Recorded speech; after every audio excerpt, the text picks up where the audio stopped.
كم سعره؟ قیمتش چنده؟ في تخفيض، تخفيفم داره. متى توصل بضاعتكم؟ متى توصل بضاعتكم؟ جنساتون کی میرسه؟ هذا المنتج من وين؟ هذا المنتج من وين؟ این محصول از کجان؟ كم نوع عندكم؟ كم نوع عندكم؟ چند مدل دارید؟ اصلی ولا تقلید؟ اصلی ولا تقلید؟ اصلی یا فیکه؟ ما عندك ارخص من هذا؟ از این ارزونتر نداری؟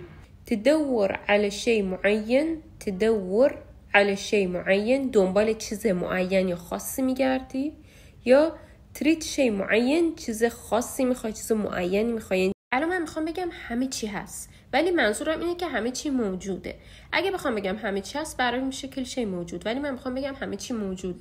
توی فارسی هم ما استفادهش میکنیم، مثلا به وفور پیدا میشه. الان میخوام عربیش کنم. کل شی متوفر عندنا، کل شی متوفر عندنا، همه چی موجوده. الان میخوام بگم همه چی موجوده، بر حسب سلیقت انتخاب کن. کل شی متوفر عندنا، اختار على حسب ذوقك، اختار على حسب ذوقك، بر حسب سلیقت انتخاب کن. حالا وقتش یاد بگیری مشتری مداری کنی. اول حالا اومدن هله حیاکم، سلام، خوش اومدید. تفضلوا وش تريدوا، بفرمایید چی میخواین. تفضلوا وش تريدوا، چی میخواین. حالا میخوای بگی دقیق چی میخواین، یه بالضبط بهش اضافه کن. وش تريدوا بالضبط، وش تريدوا بالضبط.